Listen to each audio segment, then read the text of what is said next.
बिस्मिल्लाहिर्रहमानिर्रहीम। अस्सलाम वालेकुम स्टूडेंट्स। आज मैं आपको लेसन नंबर 57 पार्ट 1 पढ़ाने जा रहा हूं। इसके अंदर मैं आपको सिखाऊंगा कि B+2+ first form of verb in past tense जो होता है उसको कैसे हम इस्तेमाल करते हैं, उसके सेंटेंसेस को कैसे हम ट्रांसलेट करते हैं इंग्लिश में। मैं आपको उर्दू में पहचान लिखवाऊंगा, उनके फिर जो सेंटेंसेस इंग्लिश में उसके स्ट्रक्चर्स लिखवाऊंगा, उनकी एग्जांपल्स लिखवाऊंगा, फिर स्पोकन इंग्लिश और रिटन इंग्लिश के अंदर इन सेंटेंसेस में क्या डिफरेंस आता है वो मैं आपको सिखाऊंगा। और फिर लास्ट में क्या करूंगा कि आपको उर्दू के सेंटेंसेस बोल के इंग्लिश के सेंटेंसेस उनकी ट्रांसलेशन करके आपको मैं समझाऊंगा कि आप इस तरह की एक्सरसाइज को किस तरह इंग्लिश में ट्रांसलेट करेंगे। आपने क्या करना है, सबसे पहले हेडिंग लिखें, use of B plus about to plus first form of verb in past tense lesson number 57 part 1। अब आपने ये हेडिंग लिखी तो सब हेडिंग लिखें उर्दू में पहचान। जैसे कि आपको मालूम है कि पहले हम उर्दू में पहचान पढ़ते हैं सेंटेंसेस की, तो ये लिखिए, अगर उर्दू के फ़िक्रे के आखिर में ने वाला था, ने वाली थी, ने वाले थे या ने वाली थी वगैरह में से कोई एक आए तो फ़िक्रा B plus about to plus first form of verb के ज़माने माजी वाला होता है। आप स्टूडेंट देखिए, ये जो मैंने पहचान लिखवाई है इनके ऊपर बेस्ड एक एक सेंटेंस मैं आपको बोलकर एग्जांपल देता हूँ कि किस तरह ये निशानियाँ, ये पहचान उन सेंटेंसेस के आखिर में आती है। देखिए मसलन अगर मैं बोलूँ कि वो इंग्लैंड से वापस आने वाला था तो ने वाला था आया। वो इंग्लैंड से वापस आने वाली थी, ने वाली थी आया। वो इंग्लैंड से वापस आने वाले थे, ने वाले थे आया। और वो इंग्लैंड से वापस आने वाली थी, ये ने वाली थी इसके आखिर में आया। तो यूं इन सेंटेंसेस की उर्दू में पहचान होती है। अब आपने लिखना है इंग्लिश इन सेंटेंसेस की किस तरह की जाती है, उस मकसद के लिए हेडिंग लिखना है स्ट्रक्चर्स। आपने ये हेडिंग लिखी स्ट्रक्चर्स। अब आपने क्या करना है कि सबसे पहले अफर्मेटिव स्ट्रक्चर लिखना है। लिखिए subject plus was and verb plus about to plus first form of verb plus rest of the sentence.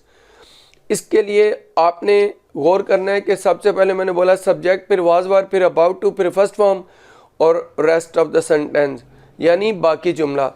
आपने सेंटेंसेस लिखने हैं, वो कपड़े निचोड़ने ही वाली थी। इंग्लिश सुनिए, she was about to wring out the clothes. देखिए स्टूडेंट, सबसे पहले सब्जेक्ट शी लगाया, फिर वाज, फिर about to first form wring, उसके बाद आउट लगाया और आखिर में द क्लोथ्स। अच्छा, अब आपने क्या करना है, नेक्स्ट सेंटेंस पे आना है, वो उसको दफनाने ही वाले थे। इंग्लिश सुनिए, they were about to bury him, BURY, bury him.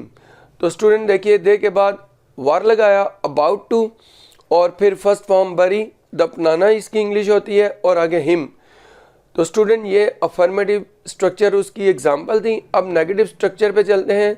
Subject plus was and verb plus not plus about to plus first form of verb plus rest of the sentence. Student देखिए, कोई ज़्यादा difference नहीं आया affirmative और negative structure में। Negative structure में सिर्फ was verb के बाद नॉट आ गया और कोई चेंज नहीं आया। सेंटेंसेस सुनिए, वो कपड़े निचोड़ने नहीं वाली थी। इंग्लिश सुनिए, she was not about to wring out the clothes. देखिए सिर्फ वाज के बाद नॉट आया, बाकी कोई चेंज नहीं आया। अगली एग्जांपल सुने, वो उसे दफनाने नहीं वाले थे। इंग्लिश सुनिए, they were not about to bury him.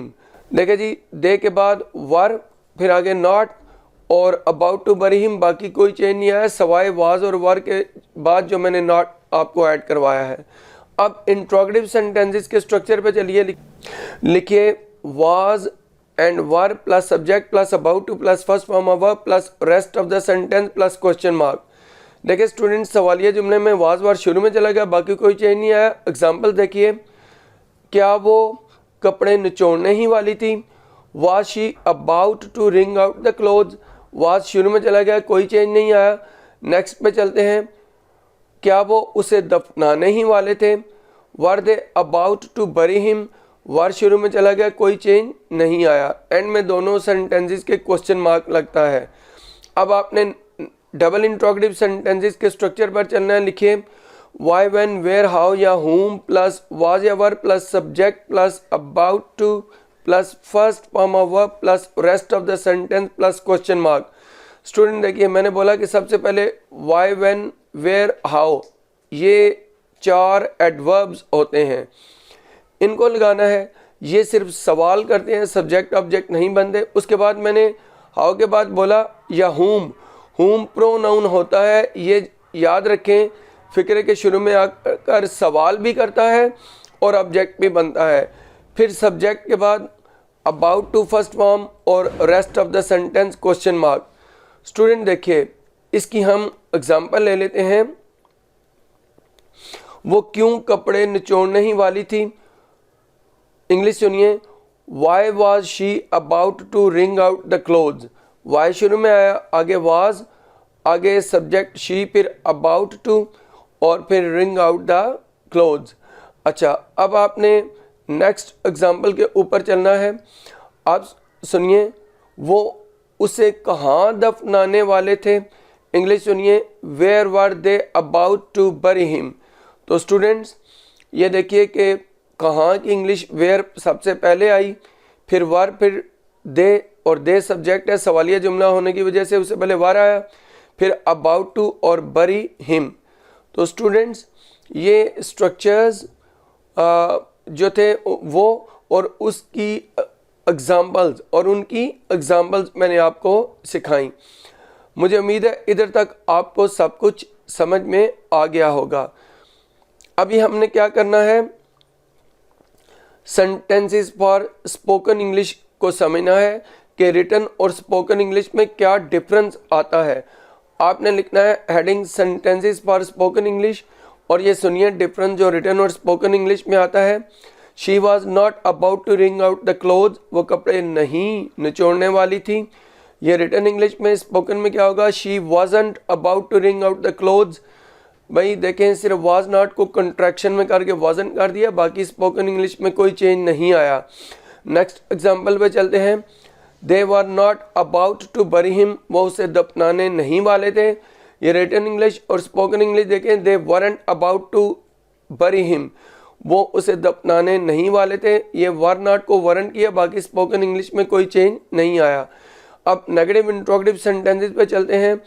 Was she not about to wring out the cloth, क्या वो कपड़े निचोड़ने नहीं वाली थी। ये रिटन इंग्लिश। और wasn't she about to wring out the clothes, ये स्पोकन इंग्लिश में was not को कंट्रैक्शन में करके शुरू में ले गए। अब नेक्स्ट एग्जाम्पल पे चलते हैं। Were they not about to bury him, क्या वो उसे दफनाने नहीं वाले थे। ये रिटन इंग्लिश। और स्पोकन इंग्लिश में सिर्फ कितना चेंज आएगा, सुनिए, weren't they about to bury him. भाई वर नॉट को कंट्रैक्शन में करके वरंट शुरू में ले गए, बाकी स्पोकन इंग्लिश में कोई चेंज नहीं लाते। यहाँ तक आपने ये सेंटेंसेस पढ़े, समझे। लेकिन अब मैं क्वेश्चन टैग आपको समझाने लगा हूँ, यानी कोई स्टेटमेंट देकर सामने वाले शख्स से जब हम कंफर्म करवाते हैं अपनी बात को, वो किस तरह करवाते हैं। आप ज़रा सेंटेंस सुनिए।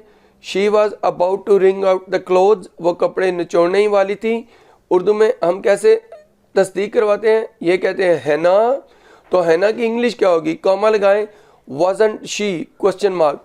ये स्टूडेंट बात इस तरह है कि जो सब्जेक्ट है शी, वही हम स्टेटमेंट का सब्जेक्ट इधर ले लिया, और जो हेल्पिंग वर्ब वाज है उसी को हमने इधर लाकर उसके साथ नॉट को कंट्रैक्शन में किया, तो वाजंट शी। जब पॉजिटिव स्टेटमेंट हो तो नेगेटिव क्वेश्चन टैग हम बनाते हैं।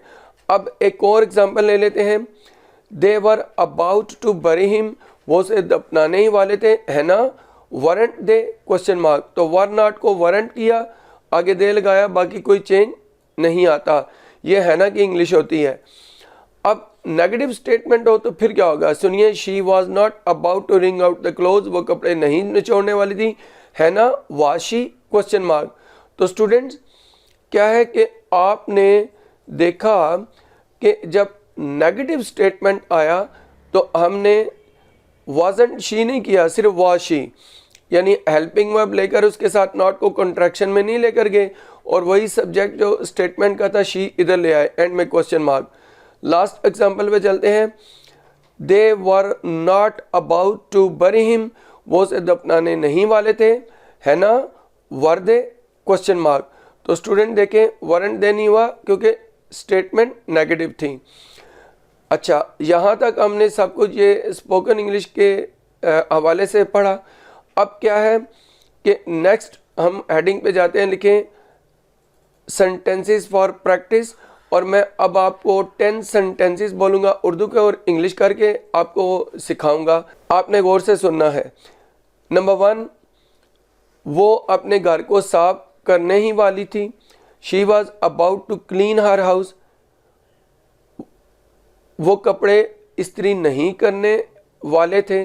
They were not about to press the clothes, क्या अम्मी जान खाना बनाने ही वाली थी। Was the mother about to cook food. Next sentence पे चलते हैं। क्या वो अपना सबक याद नहीं करने वाला था। Was he not about to learn his lesson, वो अपनी नौकरी से इस्तीफा क्यों देने वाला था। Why was he about to resign from his job, वो कब इंग्लैंड से वापस आने वाला था। When was he about to return from England, क्या वो अपना वादा पूरा करने ही वाला था। Was he about to fulfill his promise, वो बच्चे को गुदगुदाने ही वाला था। He was about to tickle the child, ये TICKLE। नेक्स्ट सेंटेंस पे चलते हैं। वो कहाँ जाने वाले थे। Where were they about to go, और लास्ट सेंटेंस पे चलते हैं। कौन अपना घर बेचने ही वाला था। Who was about to sell his house। तो स्टूडेंट ये सब कुछ था जो मैंने आपको इस लेक्चर के अंदर पढ़ाना था। अगर आपको ये मेरा लेक्चर पसंद आया, मेरी वीडियो को लाइक कीजिए, शेयर कीजिए, मेरे चैनल को सब्सक्राइब कीजिए। इस वीडियो से इतना ही। अल्लाह हाफिज़।